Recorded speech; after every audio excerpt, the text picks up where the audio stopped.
to appeal in for the 5th District of the State of Florida is now in session. The Honorable Harvey L.J., Chief Judge, presiding. All persons having business before this court draw near, give attention, you will be heard. May God save the United States of America, the State of Florida, and this honorable court. Please be seated.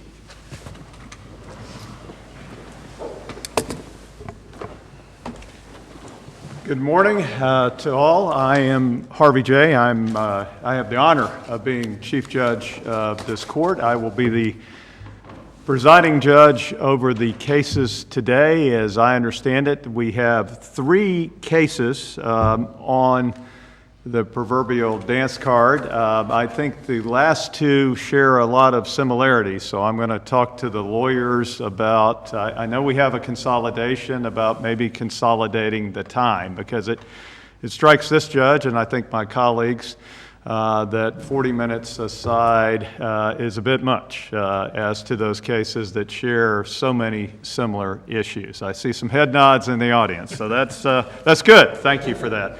A couple of things. I am privileged to have Judge Soud to my right, a longtime trial judge from my home county, Duval County, and Judge Boatwright to my left from Putnam County, longtime trial judge from Putnam County, and also the administrative judge in Putnam County.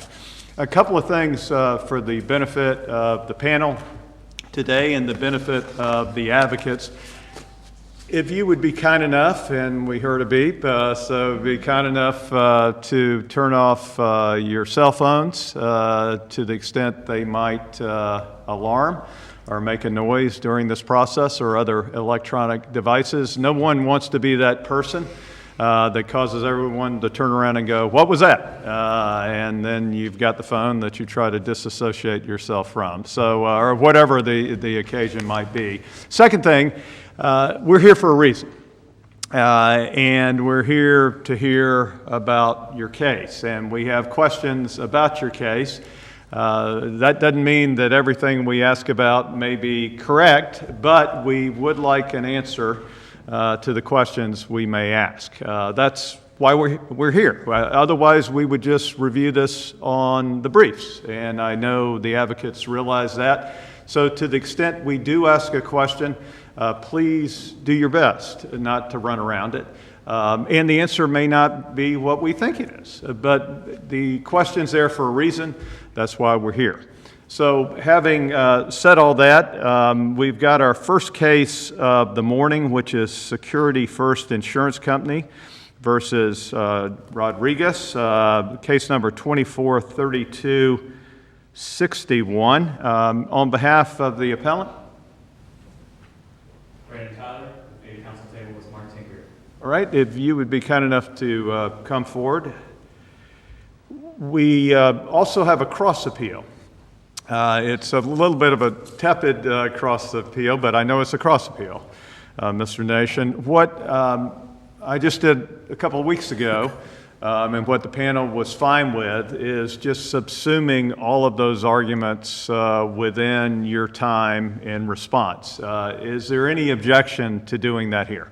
No, sir. That'll be fine. All right. No, Your Honor. All right. So having said that, would you like some time for rebuttal? I would request 5 minutes. Okay. Please proceed. Thank you, Your Honors. May it please the court. The facts of this case are simple. Security First opened coverage. We paid about $10,000 in tear-out costs and related costs for the kitchen plumbing. The Rodriguezes said that the entire plumbing system needed to be replaced, and so they brought suit for the remainder. They went to trial, and the jury found that at the time of trial, there is no necessity for tear-out, and thus they rendered a verdict for Security First. So was there an initial tear-out that was done, Security First paid that, and then the issue at trial was whether there was to be an additional tear-out? Correct. Was that the issue? Okay. That's correct. And that is really the basis for this appeal, because the trial court ended up setting aside the jury verdict because it found that the verdict was inconsistent with the evidence because of the fact that Security First... Set that aside. You very well may be right about that. But there were other reasons in that new trial order. And I'm looking at it. It says, in hindsight, the court finds error in the instructions to the jury. Why couldn't the court have done exactly what she did here? So, what first the court of all, did here? First of all, there's no elaboration, but we know the challenges that opposing counsel raises, and it's these three challenges, and frankly, none of the instructions were necessary. Two of them, there's one that relates to... Wait a second. As I understand the rule, 1530, I believe C, not only what the parties asked for, but also what the court believes is fair game. So even if it was not in the motion for new trial, didn't the court have the right to go beyond the motion and say that there might have been some other instruction that was not, that was asked for and the court should have given, and that, in the court's mind, was something that was insufficient to allow the jury to understand the case? And when I say that, I mean the broad evidence instruction. Why couldn't she have thought that at the time she entered this order? I think that is theoretically possible, but the trial court is also required to state the reasons for granting a new trial. Ordinarily, you might need a remand for that, but... Well, I see she did state the reasons. Finds error in the instructions to the jury. I just don't think... That looks like a reason to this judge. What more should she have said? I mean, there are plenty of instructions that are given during the trial, so I mean, I don't think that allows for reasoned determination, which is the whole point of requiring the judge to state the reasons. And so the only reason that remand isn't required, despite the failure to specify which of the many jury instructions were in error, is because opposing counsel has made clear which jury instructions he's challenging, and he also raised those in the motion for new trial. So I think it's been understood by the parties that those were the issues relating to that were discussed by the judge. Well, why would there not be a tipsy coachman reason to affirm the court? For the reason I just said, the broad evidence instruction. She thinks I should have given that. I didn't give it, and the jury didn't properly understand the evidence, and therefore, from a tipsy coachman standpoint, she was right. So I think my response is twofold. I think it's difficult, one, to apply the tipsy coachman doctrine to an issue that hasn't really been briefed by any party. I suppose it's been briefed as to, when you say the broad evidence rule, are you talking about reducing pricing to 2019? Correct. Right. And so I guess that kind of goes to the merits in our argument is that And that was brief. I mean, I just finished the answer brief. I mean, there's a lot of broad evidence rule in the answer brief. You would agree with that? That's correct, yes. And you dealt with that in your reply. That's right. So I suppose there is briefing. It was briefed. You would agree? It was briefed as to the merits of our directed verdict All right, arguments. let's talk about your directed verdict. Sure. So obviously the linchpin of our argument is Grossman Holdings, and then I think the court's work is simplified by the First District's recent decision in Bayletti, which we provided. So your position is if you were entitled to a directed verdict, none of this matters? Correct. So explain to me why the court was wrong in not granting a directed verdict. Because damages have to be determined from the day of the breach, and I could tell that the court is really focused on the broad evidence rule. The issue with that is that evidence, that rule concerns what evidence prepared at the time of trial or at the time of the breach can prove actual cash value. If you look at the cases that are cited, the only one that's controlling is the 1954 DX Supreme Court case. It doesn't say when the estimate was prepared. All it really says is that... You say controlling, you mean the only Florida case. There are federal cases. Talking about the broad evidence rule, applying Florida law, like the Northern District case, correct? That's correct. But all those cases involve estimates that are contemporaneous with the date of loss or the date of breach, which tend to be close in time. For example,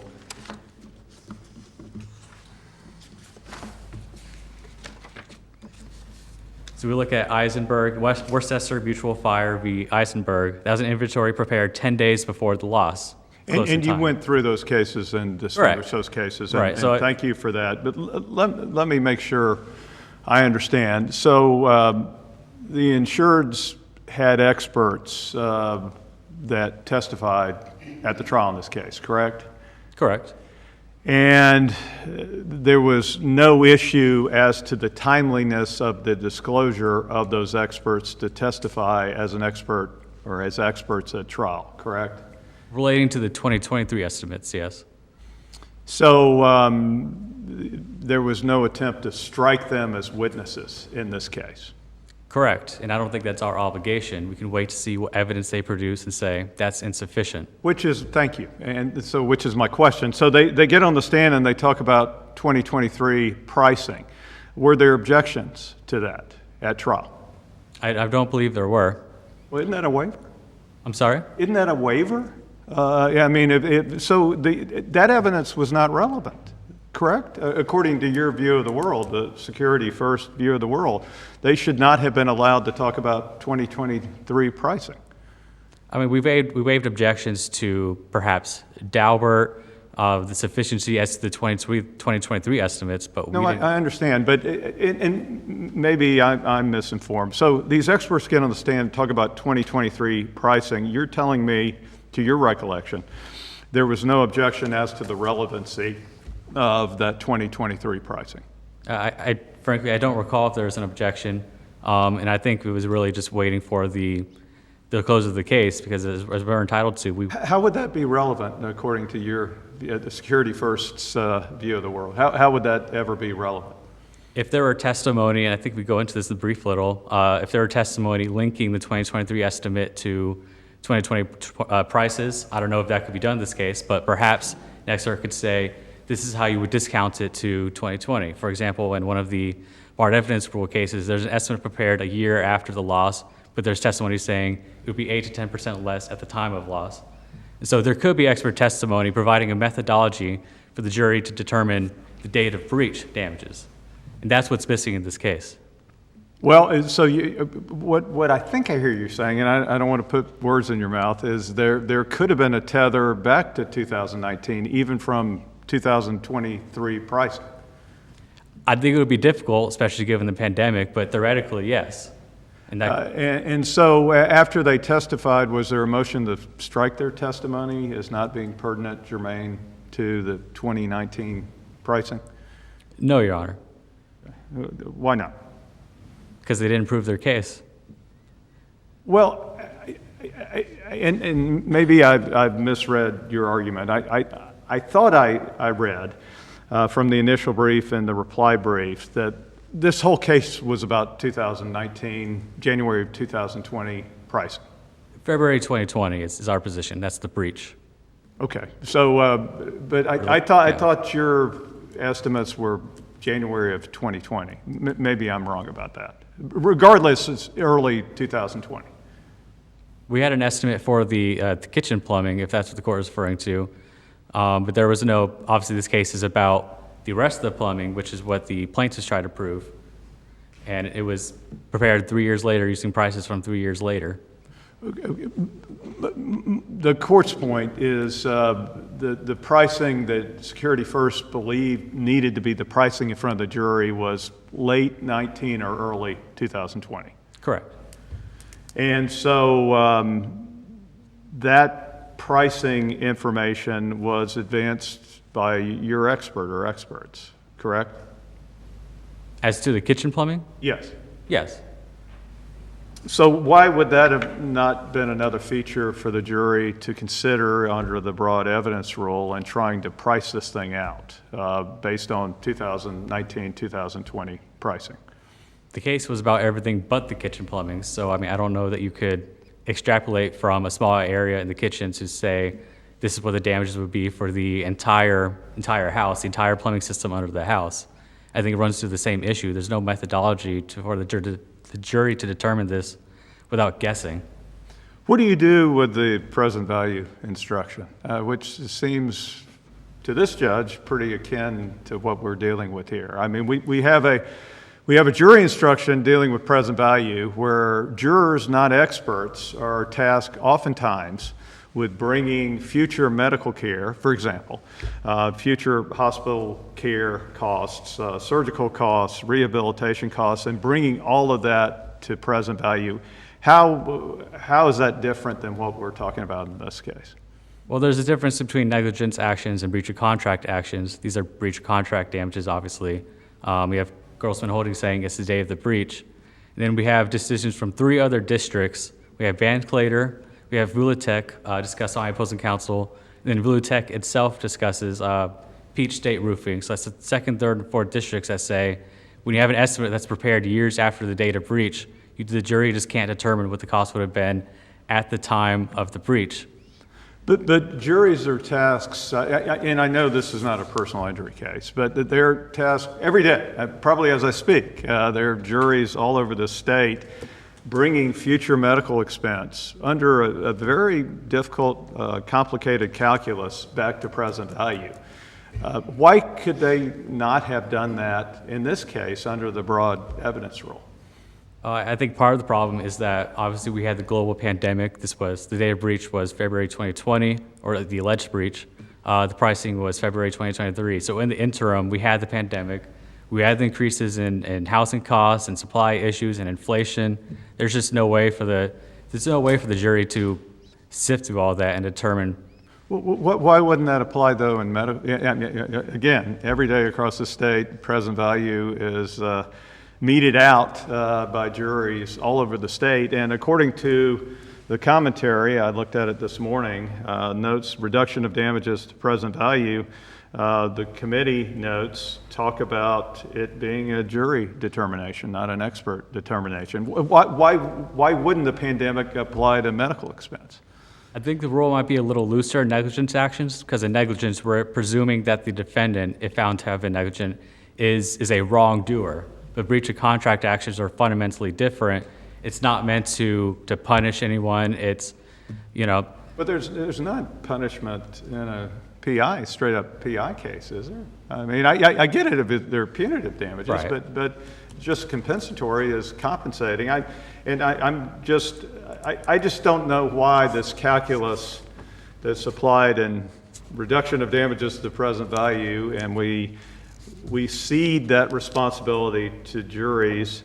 And one of the notes even talks about, even without evidence, juries may consider the effects of inflation. That's the Supreme Court of Florida case referenced in the note. So why wouldn't that same algorithm apply in our case, this case, as to the jury under the broad evidence rule?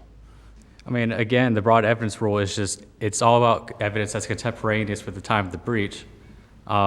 I just don't think the jury is competent to determine that. I mean, we have three different districts saying the same thing.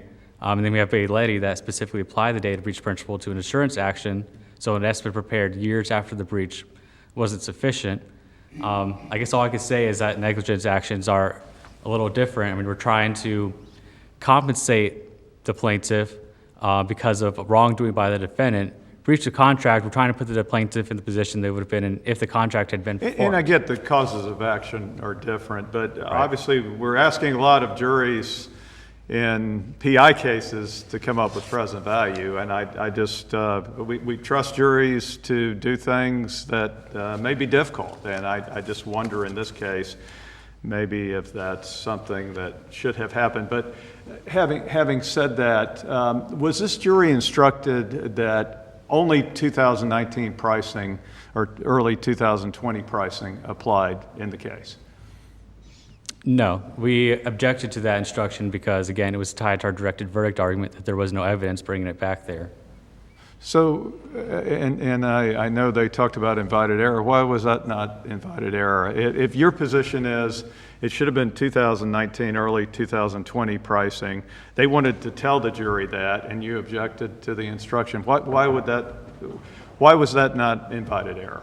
Our position is that the jury couldn't extrapolate 2019 or 2020 pricing from 2023 estimates. So whether that's correct is obviously an issue before the court. But if we're saying that the jury can speculate on that, we're essentially saying that our directed verdict argument is wrong. We're saying they can't determine 2019 pricing.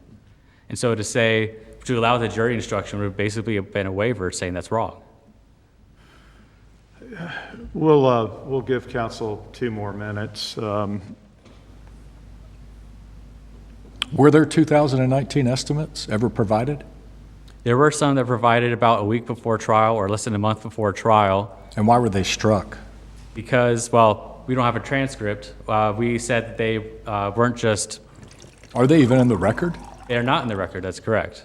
Nor is the transcript of the hearing. There was some discussion at trial about how, and we don't know all the reasons, but there's some discussion about how this is a strategy in other cases where the plaintiff will continue to bring down what they are claiming and just taking the items out of the estimate and then claiming that's sufficient. But there was also a concession in the record. This is around pages 733 to 750 of the transcript. And there's a concession by the expert that you can't just take items out. You have to you have to do a whole calculation, then you have to redepose the expert, you have to have a whole deposition. I mean, so there's a lot of prejudice concerns that come with that. They offered their experts to be deposed, correct? They did in an email. And what happened in response to that is not on the record. Again, we don't have the transcript of the hearing. Prior to a week, but you said these estimates were provided a week. Were there experts provided earlier than that? They were, but they provided opinions on the 2023 estimates, which is the problem, because then once they're reducing the date to 2019 and taking items out of the estimate, then that completely changes the calculus. What would have been the downside to just having them testify based on what they opined concerning what needed to happen in the tear-out damage and just using 2019 pricing? What was the downside to that? Was the downside to using 2019 pricing? Correct. I'm saying they're on the stand, they're in front of the jury. It sounds like Mr. Nation was ready to ask him about turning the 2023 and the 2019. What would be the downside to allowing that? It would be the prejudice resulting from the unfair surprise. This whole time we were expecting 2023 estimates.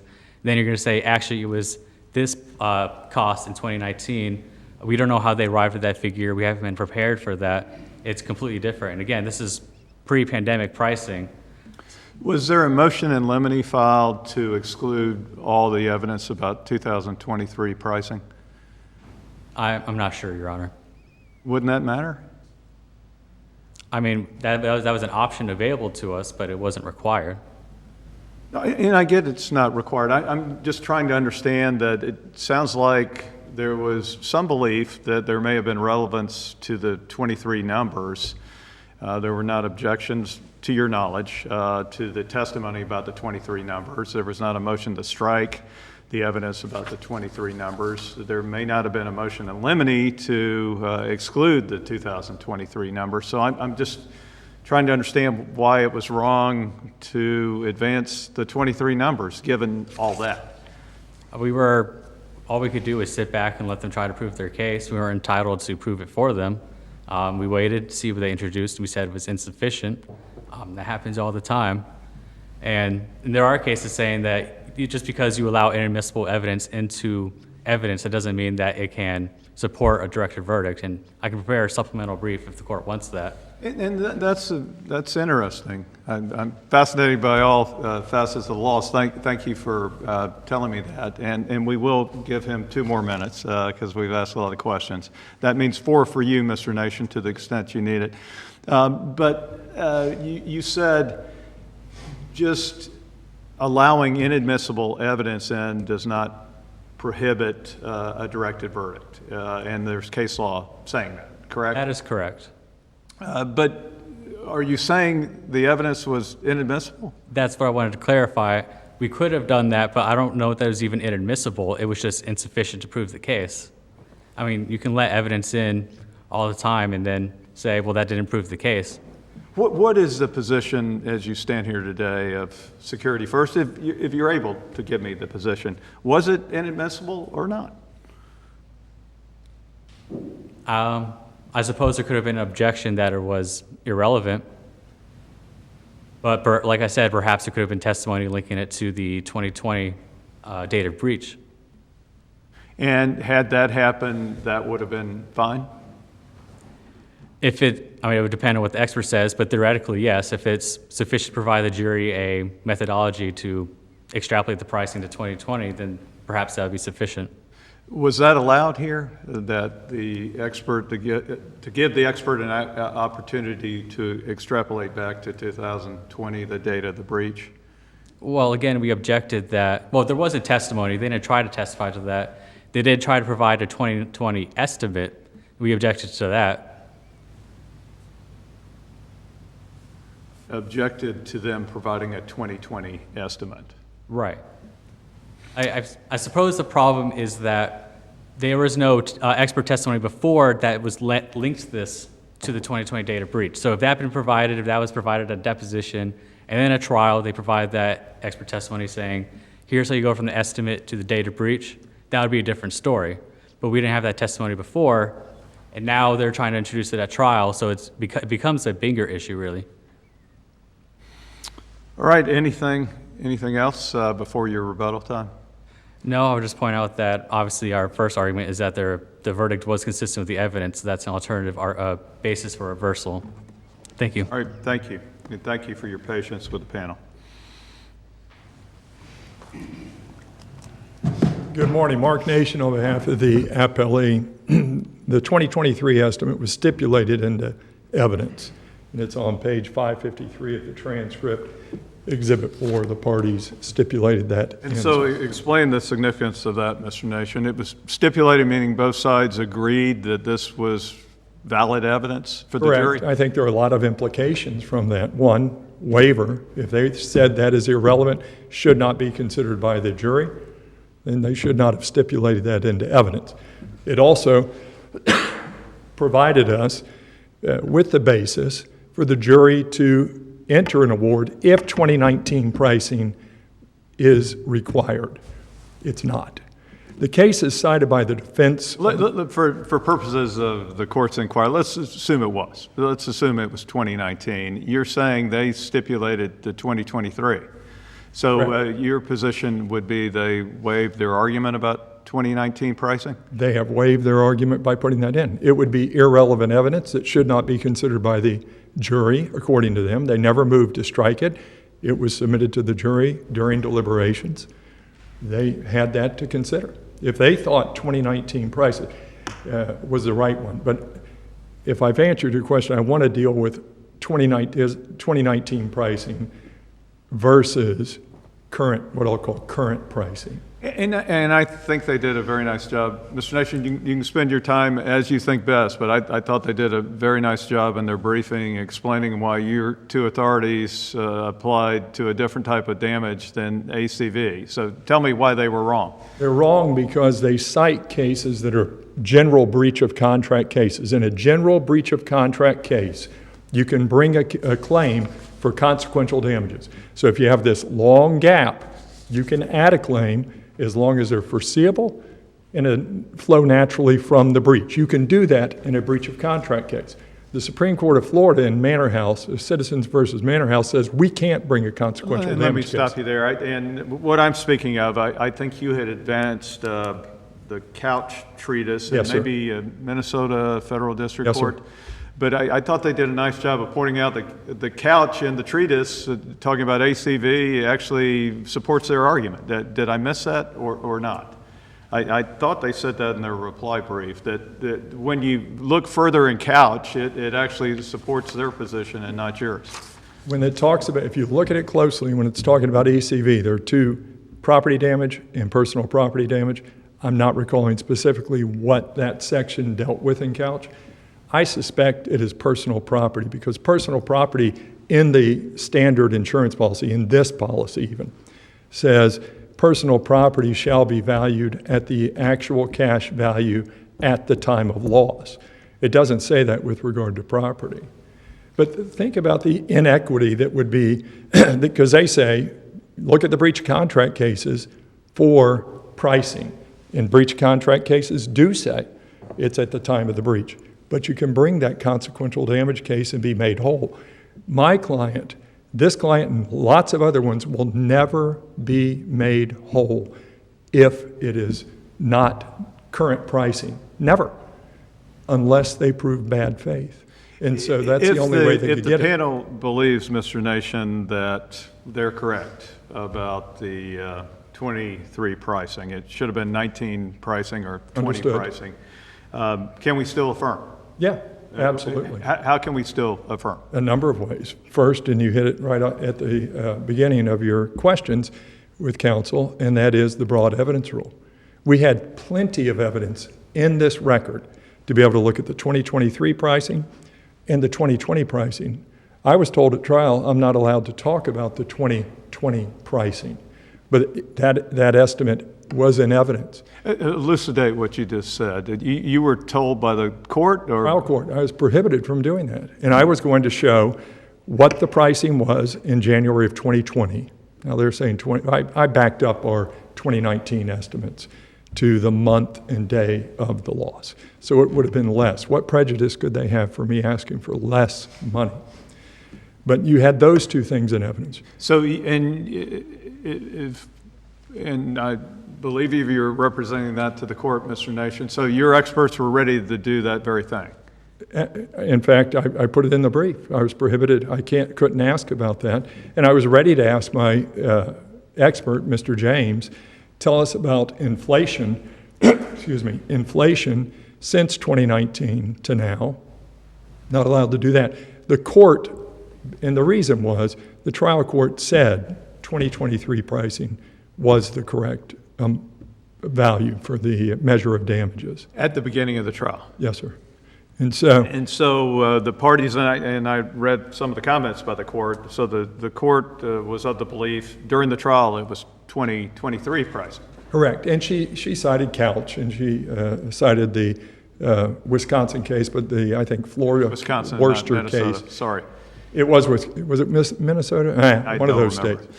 But she also cited the Florida case, Worcester, where the jury was allowed to determine ACV based on the broad evidence rule, and that's a 1960s case. It's not been retreated from. The federal courts have a lot of opinions on that. So under the broad evidence rule, they had sufficient evidence to go back and do 2019 pricing. And I said, as an accommodation, here's a jury instruction that tells them if they think it. Tell us the mechanics of that. The jury is instructed the way you had asked the court to instruct the jury on the broad evidence rule. How would that have happened based on the evidence that was in front of the jury at the time of the instruction? I think pretty easily. They look at our pricing. There are line items that are exactly the same as Security First line items. They can see that as one bit of evidence in what that inflation was. Two, their common knowledge. We all know pricing went up during COVID and during that 5-year period. And if we were able to ask jurors to look 40, 50 years in the future and then reduce that, add inflation, reduce it to present value, this is an easy lift for a jury. We've got the policy limits that are in evidence. We have in our estimate exactly how many feet the trench would be. Well, and you said that in your brief, Mr. Nation. I'm looking at 53, where you were dealing with this issue. You said here, there was ample evidence that the jury could consider to reduce any award for damages to the 2019 pricing. That included triads, 2023 ACV estimate, Security First, January 2020 ACV estimate, and testimony from insurance experts. And then you talk about the policy limits. What role would the policy limits have played in the jury's determination of 2019 pricing based on the broad evidence rule? I didn't understand that. The jury knows the square footage of the house because we have laid that out, and I believe the policy sets forth the square footage of the house. They know the policy limits. They can look at what is the length of our trench. Say and it's specifically laid out in the estimate, 60 feet of trenching, 2 feet wide. All of that information could play into what is the reasonable value of the trenching that we're asking for in 2019 prices. We had it specifically laid out for 2023.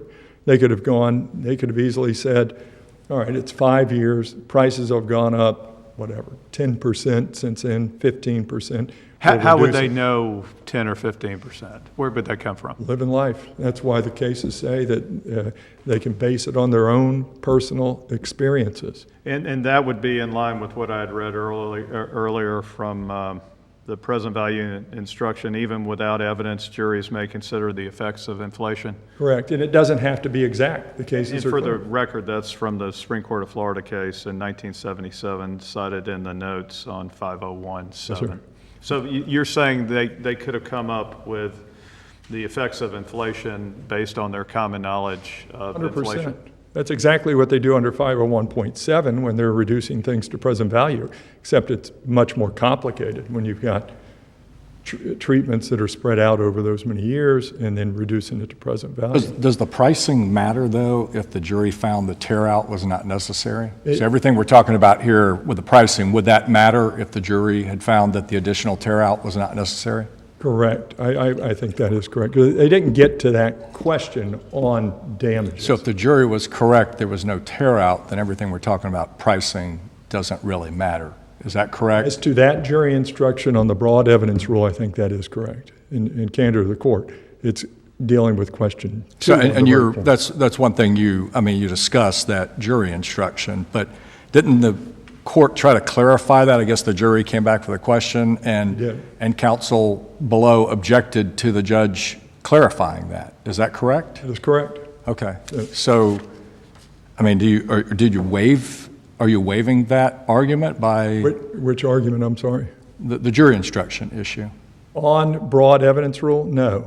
That is there, and I'm it's talking up for about the our cross- additional tear out, because what I asked you was if the additional tear out was not, if the tear out was not necessary, then everything we're talking about pricing doesn't matter. That's what you just told me. You agree? They don't get to that question 2, because question 2 is the dollars amount, the amount. Correct. And so, but I do want to address that issue on question 1. And if Judge Boatwright is finished, and he may not be, so I'm No, go sorry ahead. to get No, in go his ahead. way, but I thought the 3 jury instructions went to the first question.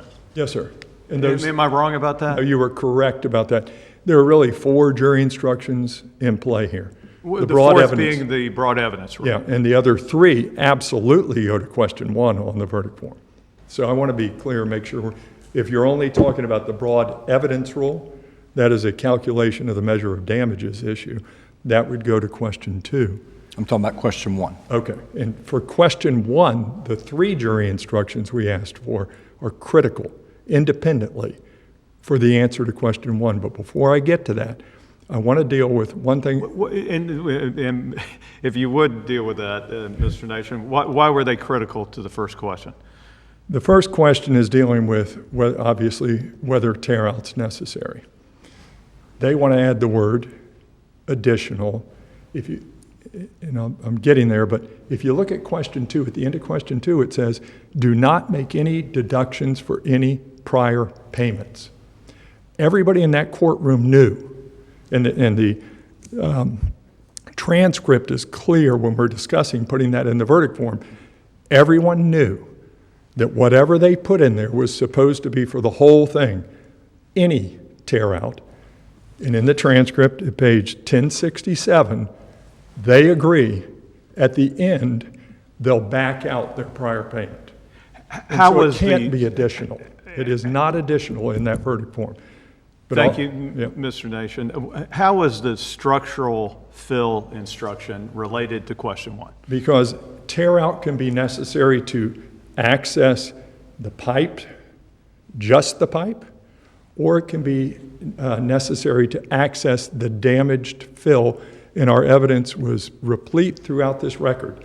The fill is part of the house, and we needed tear out to address the damage to the fill also. But back to Judge Boatwright's question, that instruction goes to question 1. Absolutely. And because in evaluating whether there was additional, their word, not mine, even though I just used it, additional tear out necessary, you're saying the structural fill instruction would have gone to that issue? Critically, because once that water or sewage starts coming out and damaging the fill itself, which is a component of the home, part of the foundation system installed with the expertise of the experts, that needs to be addressed too. Our evidence was clear that that was damaged. Our trial judge said that jury instruction would be helpful to the jury. The defense said it's just not necessary. They didn't say it doesn't comport to the evidence. They didn't say it doesn't follow the law. And they didn't say that it was prejudicial in any way. They just said unnecessary when it was. How was the tear out instruction relevant to question 1? It was relevant because in this case, the defense made it a feature in that my client had had slow drains for 10 or 15 years before this problem arose, before the water damage occurred. That is true. They did. But the question, and we got a question from the jury on that issue. If they knew that was going on, why didn't they do something before? It was critical because it would tell the jury the fact that the wear and tear began or occurred prior to the water damage is irrelevant. The issue is, was there water damage during the policy period which required tear out? They made it a feature. Originally, the court gave me that jury instruction, said it would be helpful to the jury. She thought it was, and the reason she thought it was is because they had made this 10 or 15 years of slow drains a feature of their case. The next morning, she took it away. There is no valid basis for taking that away, and the trial court found in her order that these three instructions that I'm talking about, not the broad, it could be the broad evidence rule too, for sure, but the three that I asked for regarding fill, wear and tear beginning or occurring prior to the policy period, and direct physical loss is defined as the failure of the pipes to perform their intended function. She found those would have been helpful with regard to question one. In her order granting the new trial, she found that those three instructions she should have instructed the jury, is what you're saying? Yes, sir. And those are the three that are in my motion for new trial. Was she so specific in her order? No, her order said the instructions, I think it says, I've got it over there, I have it. requested. Yes. I'm sorry, go ahead, Chief. No, go ahead. The court finds error in the instructions to the jury which were insufficient to allow the jury to understand and properly consider. I mean, that's the sum total. She didn't Correct. delineate which instructions should have been included. You are correct. Okay. Those are the three that I had addressed to question one on the verdict form. And in our motion, I said they were each independently critical to the jury's finding. Actual dispute as to the jury's question number one as it was phrased on the verdict form? No. That seems fairly important. There was no dispute. In fact, in my closing, I said, you've got to put yes to question one because their estimate includes tear out. Both parties agree that tear out is necessary. They paid tear out. Yes. 10,000 and change? It's about that. No, 10,000 is water damage and tear out. Okay. All combined. right. So they paid some degree of tear out, or, I mean, if the entire premise was we're not including the word additional, we'll set it off at the end, that would almost presume the answer to question number one, would it not? That's why I didn't object to it. They suggested question one, and I got it, and I go, absolutely, that's fine. And then the first thing I said in closing is their estimate has it, our estimate has it. It's the only evidence in the case. The inescapable conclusion to question one is yes. Would it be consistent if it was dealing with an additional tear out, not the prior tear out? Would it have been consistent then? I'm sorry, meaning? Would the jury's, what Judge Sowd's asking you, would the verdict have been consistent if the jury was trying to make a determination versus prior tear out versus more tear out that was needed? Had it been phrased that way, additional, the jury then gets to pick whatever. Well, that when they the use the language, it is necessary, so present tense, not talking about past tense. That's something the appellant raises, so how do you address that? The question specifically is as a result of a direct physical loss, and both parties stipulated that there was from the kitchen loss, it is necessary to tear out parts of the home. The answer is yes. Their own estimate has it. And that's why at the end, after question two, it says make no deduction for prior payments or the deductible. And in the transcript, they agreed that there will be an offset for the prior payment. If it was supposed to be additional, there would have been no offset allowed, no offset appropriate. It's additional money. And the court knew that it was intended to be the whole thing. Had I been wrong about that, they would have objected in my closing when I said you have to put yes here because their estimate has it. Everybody understood that. The trial court... The jury instruction uses is as well, because you've got that in your answer brief. Yeah, I think we probably mirrored it. In the verdict form. But I'm having a little bit of trouble with this, Mr. Nation, because what they argue here makes some sense to this judge. that suggests something now or in the future would suggest something that has happened in the past. So again, I'm having difficulty with it is necessary to tear out parts, and their point is future tear outs versus prior tear outs. So why is that not true here? The way it's phrased and the way the case went in, and the fact that the verdict form doesn't allow them to make any deductions, everybody in the courtroom knew that we were talking about the total cost for all tear out, and that they would get an offset later. So if they paid $10,000 and the jury gave us $10,000, we get zero. If they meant additional, But you can have payouts in cases that are not for the jury to decide. You would agree with that, Yes. Mr. Nation? Yeah. And why would that not have been the case here? Sure, they had made the payout. Everyone agreed there was a payout, but that was not the jury's question. The jury's question was prospective after that payout. And I think that's their argument. Well, why was that not the case here? Was there a stipulation that there was entitlement to a yes answer to this question? no. When they offered me that question, I looked at it, and I said, that's fine. There was we stipulated to the question. They didn't stipulate to yes answer to that question. But they also didn't object when I said their estimate. Would you need, though, the jury to determine something that had already happened? I thought it should have been just one question. Question 2 should have been the only question. But to avoid any problems, since they handed me that question, I said, well, we will do that one. And I said to myself, the only evidence in the case is that some tear out is necessary. But that's a bit odd, is it? Isn't it, Mr. Nation, that the jury would be asked to make a determination about something that we know has already happened? So that's a given here. It is a given. And they stipulated to that question, Your but position, also. this question had already happened. But Well, I don't- why would you ask the jury to deal with that then? But the tear out had not. They paid something for it. And so it's asking them But some tear out had already happened. in the wall, my Some client tear had out had opened it. happened, correct? And so this was for more tear out or additional tear out? what Our you're estimate, asking. our estimate included everything. Everything. But you'd Whether already it- been paid for some of that, We correct? were paid for some tear out. The tear out itself, in the wall, my client had done. There was tear out to concrete below, had not been done.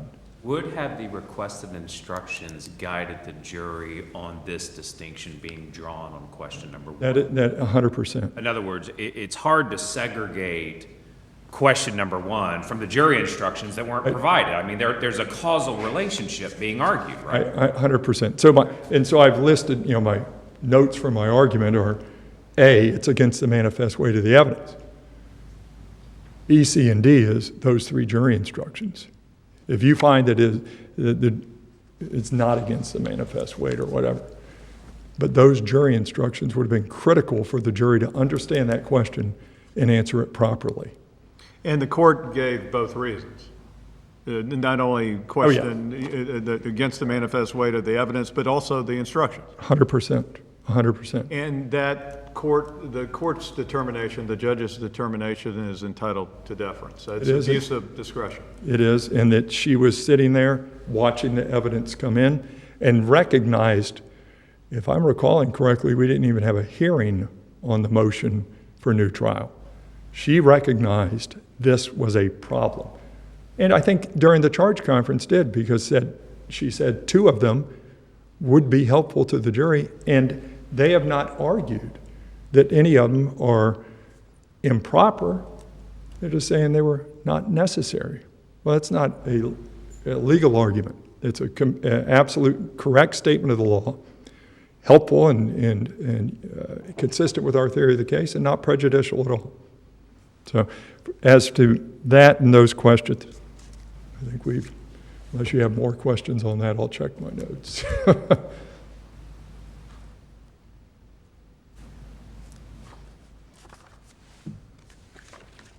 That's all I have. Thank you very much. Thank you, Mr. Nation.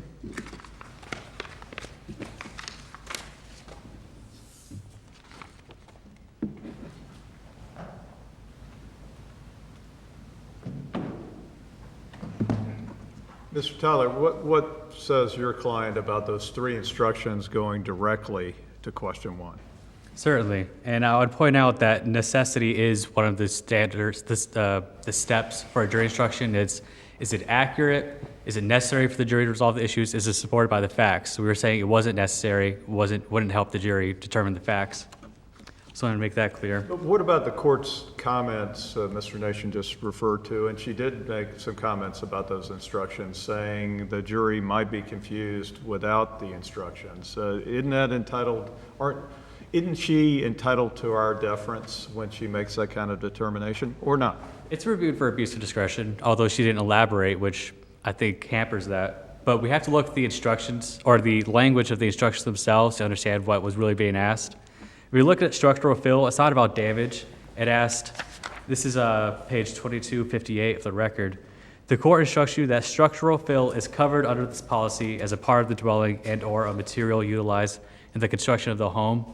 So it's saying that structural fill is covered, but that wasn't relevant to the case. They didn't have to prove that it was covered to show that tear out was necessary. The question was, do they need to dig out part of the home to fix the plumbing system? So that's not relevant. Drain pipes issue, that just asked for instruction that the failure of the drain pipes to perform the function constitutes direct and physical loss. That was stipulated to, that was said by both parties. And then wear and tear occurring before the policy period, again, the court's jury instruction said, the parties agree that the plaintiff's home sustained direct physical loss by water, etc., during the policy period of July 1st, 2019 to July 1st, 2020. So we could see on the face of the instructions, none of them were relevant to the actual case that the plaintiff was trying to prove. And tell the panel again, why was the tear out instruction not relevant? Because the court even made a comment, I'm reading from the answer brief, this is page 39. The trial court was initially going to permit the instruction. I think there's a lot that could be confused by the jury based on what the evidence has shown in the case as well as just this particular issue. So I do think it would be helpful to have this instruction, talking about the tear out instruction. Why was that not germane to question one? When you say tear out instruction, which specific instruction are you referring to? This would be the one the court instructs you that the policy provides the coverage even if the wear and tear, deterioration, inherent vice, latent defect, mechanical breakdown, rust, decay, or other corrosion began or occurred prior to Security First issuing its policy. That instruction. Right. So there's two reasons. The first is that, I get my outline. Sure, take your time, and I know we've asked you a lot of questions, Mr. Tyler, so First, as I said, and this is the first point I was trying to make, is the judge did instruct that wear and tear, she said that wear and tear occurred during the policy period, whether that's rise of factual matter, I don't know, but she said it occurred during the policy period, during that instruction I read.